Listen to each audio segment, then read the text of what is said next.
María, María,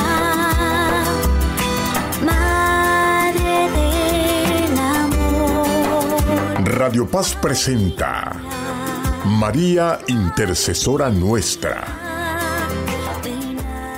Hola, ¿qué tal amigos oyentes? Bienvenidos a este momento de oración, de meditación y de estudio para consagrarnos a Jesús a través de María Santísima, su Madre, nuestra Madre. Antes de continuar, invitemos al Espíritu Santo. Oremos. Ven Espíritu Santo, ven por medio de la poderosa intercesión del corazón inmaculado de María, tu amadísima esposa. Padre, en tus manos nos ponemos. Haz de nosotros lo que tú quieras, por todo lo que hagas, te damos gracias, lo aceptamos todo con tal que tu voluntad se haga en cada uno de nosotros. Por todo esto te damos gracias, Padre. Ven Espíritu Santo, ilumina nuestros corazones, nuestra mente, todo nuestro ser, para que todo lo que hablemos en este espacio sea para mayor honra y gloria de Dios. Amén. Y bien, amigos oyentes, como ya les he dicho en otros espacios, durante este año no vamos a llevar un ciclo como nos lo presenta San Luis María Griñón de Montfort. Este año vamos a hacer diferentes series o ciclos, pero no de la forma como los estructuró San Luis María Griñón de Montfort, sino de acuerdo a los temas que tienen que ver con los ciclos de la Iglesia. Vimos entonces el ciclo de Cuaresma, luego Semana Santa y ahora estamos en tiempo de Pentecostés. Nos preparamos para recibir el Espíritu Santo, pero para recibir el Espíritu Santo yo me tengo que vaciar del espíritu del mundo, de los espíritus caídos. Vamos a aprender qué tanto terreno yo le he cedido al espíritu malo, qué tanto hay en mi obrar, de mi propia fragilidad humana, de mi propia tendencia al mal y qué tanto hay del obrar del espíritu malo en mi vida. ¿Y por qué se ha dado eso? ¿Qué puertas yo le he abierto?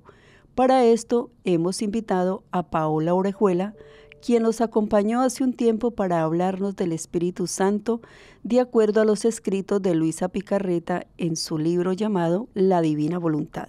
Bienvenida, Paola, y muchas gracias por tu tiempo. Gracias, María, por invitarme. Un saludo para ti, un saludo para todos los oyentes de Radio Paz en esta hora que Dios nos llama. Bueno, Paola, el tema que vamos a tocar es la presencia del mal en el mundo. Tu testimonio de vida nos deja saber de primera mano que el mal existe, que el demonio existe, que es dogma de la Iglesia Católica, que no podemos negarlo, que si alguien lo niega estaría negando su fe, porque si no aceptamos uno de los dogmas que la Iglesia tiene, ya estaríamos nosotros mismos autoexcluyéndonos de nuestra Iglesia. Entonces, bueno, aceptando esta verdad, como aceptamos que existe el purgatorio, como aceptamos que existe el infierno, cuéntanos cómo es tu experiencia de vida en este asunto y cómo es que te das cuenta que necesitas ayuda de un sacerdote exorcista. Bueno, María, mi nombre es Paola Orejuela, como ya les había compartido, yo soy misionera hace 15 años,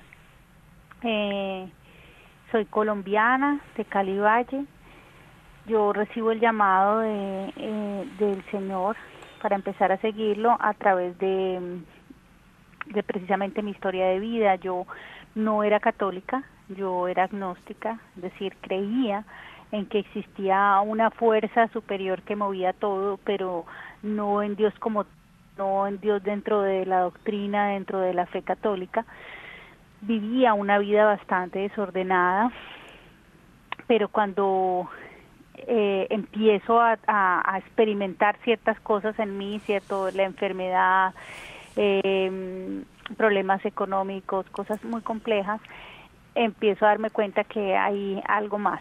Mi familia era católica de tradición. Cuando era niña yo era católica practicante, pero yo me voy alejando de la fe poco a poco. Pero en ese momento de mi vida yo vivía en desobediencia, vivía con una persona que había sido casada y de hecho me convierto por las oraciones de la esposa de este señor con el que yo había vivido, ¿cierto? Lo que yo empiezo a experimentar en mí es la enfermedad, y a través de esa enfermedad empiezo como a buscar su origen. Cuando encuentro su origen me doy cuenta que me estaban haciendo brujería. Y cuando me doy cuenta de esto es que empieza mi proceso de acercarme a Dios y de buscar de qué forma yo puedo hacer como revertir esto. Y más adelante en mi mismo testimonio pues empiezo a trabajar en el Ministerio de Liberación, y parte de la liberación de mi familia y de la conversión de mi familia se da a través de este mismo obrar del demonio, posesión demoníaca, de cosas muy fuertes y muy puntuales que viví a lo largo de mi vida, y me empiezo a inquietar por esto.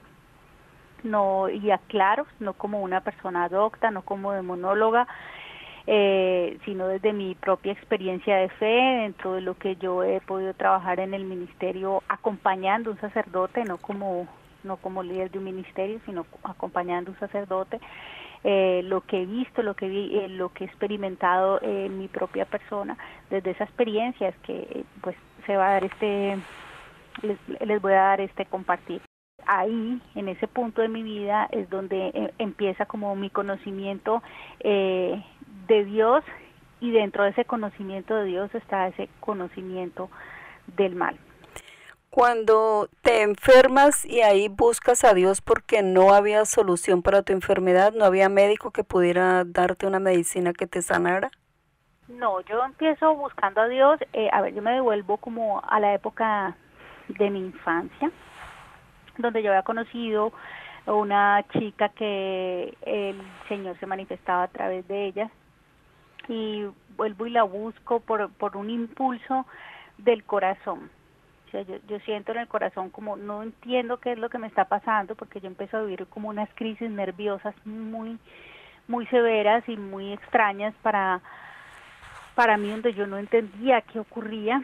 Y cuando voy donde esta persona inmediatamente me ve y me dice: tú estás viviendo en desobediencia, y empieza como a desnudarme espiritualmente, y a decirme mi condición espiritual.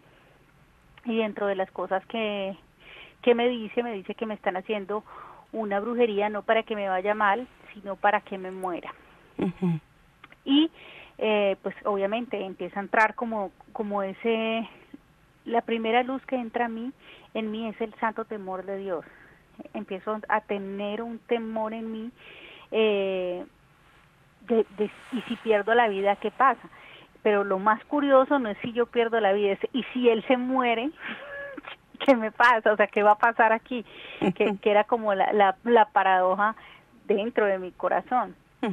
Y esto es lo que hace es, por ese susto que entra en mí, mi reacción es hablar con él y decirle que yo lo voy a dejar, porque esto es lo que me recomienda esta persona. Me dice: tú lo que tienes que hacer es alejarte de él, porque estás en desobediencia, y mientras una persona esté en desobediencia, pues Dios no puede obrar ahí, por más cosas que hagas, por más personas que busques para que te hagan liberación, para cortar ese mal, pues no se va a poder dar la liberación, porque tú quieres seguir ligada al contrato con el demonio, es decir, al pecado. Y lo primero que yo hago es iniciar un proceso de oración y ayuno. Este proceso de oración y ayuno dura 3 meses. Ella me dice: vas a empezar un proceso de oración y ayuno, porque si tú llegas a tu casa y lo dejas, vas a regresar con él. Pero Dios te va a preparar para que tú lo puedas dejar, y él será de tu vida sin dolor. Y así fue. Yo duré orando y ayunando, orando en lo que se dice, ¿no? Yo hacía el Santo Rosario diario, empiezo a hacerlo, y empiezo como a asistir a la Eucaristía con muy poca convicción. Igual no podía recibir el sacramento de la confesión, yo no podía pues vivir muchas cosas, porque por mi propia condición no podía. Y empiezo a hacer ayuno 3 veces a la semana, o sea, los lunes, los miércoles y los viernes ayunaba. y llega un momento donde se da como esa coyuntura donde yo decido irme, no porque hubiera peleado con él, no porque pasó nada, simplemente yo un día me levanté en decisión absoluta, él estaba en un viaje, cogí mis cosas y me fui. Me acuerdo que tiré el celular al río Cali y nunca más volví a dar un paso hacia atrás para volver con él. Y ahí lo que sigue pues es un proceso mucho más fuerte, donde aún yo ni siquiera me acercaba a convertirme verdaderamente, ¿cierto? Había sido como el primer paso, que era dejarlo con ese temor en mi corazón de que a él no le fuera a pasar nada, porque yo lo quería muchísimo, y de que él no fuera a morirse. Y de ahí pues continúa mi enfermedad, empieza mi proceso de enfermedad, pero lo primero que ocurre es que se dan cuenta que estaba mal diagnosticada y cambio de una especialidad a otra. A mí me habían diagnosticado una enfermedad psiquiátrica y paso de un diagnóstico psiquiátrico a un diagnóstico neurológico. Cuando me empieza a tratar el neurólogo, obviamente nos empezamos a dar cuenta que habían unos daños ya en el cerebro, en mi lóbulo temporal, habían unas complicaciones muy difíciles ya de poderlas revertir. Y ahí ya estaba muy, muy mal físicamente, porque empecé a perder grandes habilidades. Y allí me empiezan a invitar a un rosario, donde había otro instrumento. Mi hermana, al verme tan mal, ella es casada con un italiano, se va a San Giovanni Rotondo y le pide al Padre Pío que no permita que me pase nada, sino que pues me regale la sanación. Y en uno de esos rosarios donde asistía se manifiesta la Virgen María y dice que una persona va a recibir por la intercesión de Padre Pío una sanación de una enfermedad. Y pues esa persona era yo, pero en ese momento pues yo no me daba cuenta. Cuando me vengo a dar cuenta en el tiempo y en los días, ¿cierto? Por ir hilando sucesos, yo me devuelvo a buscar esta persona. Era un joven venezolano que murió. Él ya murió. Y le pregunto pues qué es lo que pasaba, que si ya era posible que una persona como yo, que pues que ni siquiera era realmente católica, pudiera recibir una sanación, que porque yo, me dice, mira, si tú sentiste que la sanación es tuya, pues tómala, pero tú tienes que creerlo, y como tú no me vas a creer a mí, yo te aconsejo que busques un sacerdote. Y yo no, pues yo era pues los sacerdotes y yo a metros. Yo decía que no podía ir donde un sacerdote que le iba a contar que su vida a una persona igual de pecadora que uno, que era pues para mí los sacerdotes eran nada que ver conmigo. Y voy por primera vez donde quien fue mi primer director espiritual, el padre Querubín, que también murió, sacerdote italiano de la orden de los frailes menores capuchinos en el Valle del Cauca.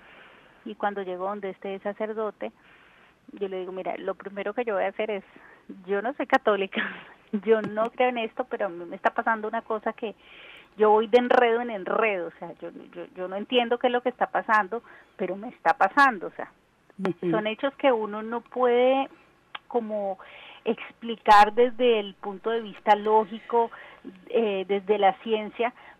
No tiene uno una explicación ni de dónde echar mano, pero tampoco puede ignorar lo que estás viviendo. Entonces yo era una persona sumamente lógica, yo necesitaba una explicación. Y él me empieza a explicar, ¿cierto? Que el Señor me está haciendo un llamado, y yo le dije, olvídese que yo no me voy a ir de monja. Yo pensé que, o sea, yo tenía como otra idea de lo que era la fe en mi mente, y no entendía que la fe es ese camino que nos lleva a caminar de la mano de Dios hasta llegar al cielo. O sea, yo me imaginaba que la fe era usar batas, no sé, mantillas, estar arrodillado todo el día en la iglesia, pararme sobre pepitas, no sé. Tenía como otra idea en mi cabeza, y este sacerdote empieza a orientarme Y es ahí donde me doy cuenta que el primer exorcismo y la liberación más grande se da a través del sacramento de la confesión. La confesión es el primer exorcismo que podemos vivir las almas. Es la forma más fácil para liberarnos del demonio. Haciendo una decisión desde nuestra propia voluntad de renunciar a todo lo que no es de Dios. Pero para eso ya habías tenido tu preparación del sacerdote, o empezaste a leer el catecismo, o aquella persona que te habló inicialmente que te habían hecho algo y que necesitabas buscar a Dios. ¿Cómo empiezas porque para hacer una buena confesión hay que entender qué es pecado y por qué yo estoy en pecado? Bueno, yo tuve una suerte inmensa de esas cosas que ocurren en Dios. A pesar de que yo estaba tan sumergida en el pecado, este sacerdote fue muy bueno conmigo y él mismo me fue llevando a hacer una verdadera confesión. Primero me regaló un folleto, ¿cierto?, para hacer una confesión de vida, donde yo empiezo a leerlo, a estudiarlo,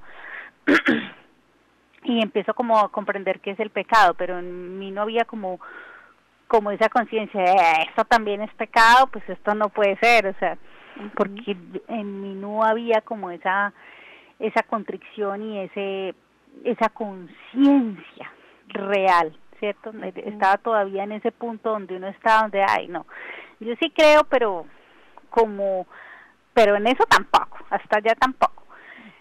Pero el día que voy a hacer mi confesión de vida, tengo muchas experiencias sobrenaturales con este sacerdote. Primero él empieza a nombrarme mi pecado. O sea, no soy yo quien confieso, sino él quien me desnuda. Entonces quedo yo como en esa desnudez espiritual tan impresionante de yo, y este señor, porque sabe toda mi vida. Por Dios santo, ¿qué es esto? Entonces ya empieza a ver, ¿cierto? Ese temor inicial que les digo que yo sentí cuando tuve la necesidad de dejar a esta persona, empieza como a ahondar más en mí, a hacerse como más fuerte y a sentir vergüenza de cosas que yo pensaba que no eran pecado, que para mí era como, esas bobadas, o sea, ya todo lo quieren decir que es mal, ya lo quieren privar a uno de todo en ese momento y en ese ejercicio de la confesión, en ese día de mi vida, empiezo a darme cuenta y a ver como un velo que se me cayese de los ojos, ¿cierto? Y a ver la realidad de la fealdad de mi pecado y del mal que con este hacía. Y más porque no era yo sentarme a decírselo a él, sino con toda vergüenza aceptarlo de sus propios labios, que realmente yo era así. Yo hacía eso. Y yo decía, pero ¿por qué esto es posible? ¿Cómo es posible que una persona pueda conocer la vida a uno? Ese es un don especial que lo han tenido grandes místicos, que es la revelación de conciencias, que el Señor le revela a ese sacerdote, ¿cierto?, como el estado del alma, y puede ayudarle en su proceso de confesión. Fue una gracia que tuve, pero más sin embargo, el haber estudiado el folleto que les digo, el haber podido como irme involucrando cada vez más de manera personal, ir poniendo yo también esas ganas de querer hacerlo, ¿cierto? Porque tuvo que haber habido un ejercicio de mi voluntad para poder llegar allá. O sea, no fue que alguien me obligó a ir al sacerdote. A pesar de no creer, a pesar de todo lo que ocurría, yo seguía buscando, o sea, yo seguía indagando, era yo quien seguía allí, lógicamente, desde luego movida por el Espíritu Santo, pero me permitía, ¿cierto?, ir hacia allá. Entonces, esa primera decisión para que Dios pueda obrar en un alma tiene que venir del alma misma. San Agustín decía, Dios que te hizo sin ti necesita de ti para poder salvarte. Entonces, Dios también necesita que nosotros vayamos dando ese paso hacia Él, porque Él siempre está ahí, o sea, Dios es inamovible. Nosotros somos los que damos pasos en retroceso, pero Dios siempre está en el mismo lugar, y si el alma quiere, pues Dios también quiere, y van a ocurrir cientos de miles de cosas sobrenaturales, porque en principio nosotros somos seres sobrenaturales, ¿cierto?, que nos van a llevar a ese momento, así en ese momento de nuestra vida nosotros lo veamos como la cosa más natural de la vida, ¿no? Pues yo fui donde un sacerdote, sí, pero el hecho de que todo confundiera para que ese sacerdote estuviera allí, la hora fuese dada, todos esos son hechos sobrenaturales que Dios ya tenía preparados para ti, para que ese momento se diera, o para que ese momento se dé, porque muy seguramente muchas almas están esperando ese momento en su vida, y en algunas se dará y percibirán esa sobrenaturalidad, y en otros lo harán de la manera más natural, pero no quiere decir que una u otra sea más grande. Para Dios es igual de grande que cualquiera de sus hijos hoy o en cualquier instante lo busque, le mire, se inquiete, quiera acercarse a Él. La fiesta en el cielo es igual. Como el regreso del hijo pródigo, que hay fiesta en la casa del Padre porque ha regresado este hijo. Así ocurre cuando cada uno de nosotros acepta la gracia, porque todo es gracia y todo es don. Es el mismo Dios que inspira al alma para que lo busque en medio de su tribulación, en medio de su enfermedad, en medio de su problema, en medio de sus dificultades. Y es Él también, como acabas de decirlo, el que provee el sacerdote, la situación. Dios nos conoce y sabe cómo llegarnos, sabe cómo tocarnos y cómo ayudarnos a que le respondamos que sí. Pero sí hay un mínimo porcentaje que nos corresponde a nosotros, y es aceptar, ¿no? Aceptar ese llamado. Entonces podríamos ir concluyendo, Paola, que el primer exorcismo que tenemos, aparte del bautismo, es la confesión. Es un elemento importante para empezarnos a ver libres del demonio, porque eso es una liberación, eso es un exorcismo, vernos libres del demonio. Obviamente hay situaciones más críticas donde el demonio ya ha tomado posesión de una parte del cuerpo de la persona, y es lo que llamamos posesión diabólica. Pero de esto vamos a hablar en el próximo espacio. ¿Qué te parece, Paola? Sí, María, así es como lo dices. Por eso vamos a ver que cuando el sacerdote nos confiesa, él levanta la mano, imparte una oración de exorcismo en ese momento sobre nosotros, donde por eso nos dice que nos perdona de todos los pecados, es decir, todos los contratos que hemos venido haciendo con el demonio y que estamos declarando con nuestra voz, porque la palabra tiene poder. Vamos declarando que queremos romper ese pacto. El Señor lo rompe en ese momento, no es la mano del sacerdote, es la mano de Dios quien se levanta y rompe esas cadenas que nos hemos ido poniendo nosotros mismos a través de los contratos que hacemos con el mal. Ese es el primer ejercicio de liberación que vamos a tener, y en esa instancia el demonio debería de irse definitivamente de nuestra vida. Pero vamos a ir explicando poco a poco por qué a veces no obedece solo con la confesión. Exacto. Bueno, eso lo dejamos para el próximo espacio. Bendiciones. Chao. Radio Paz presentó María Intercesora Nuestra.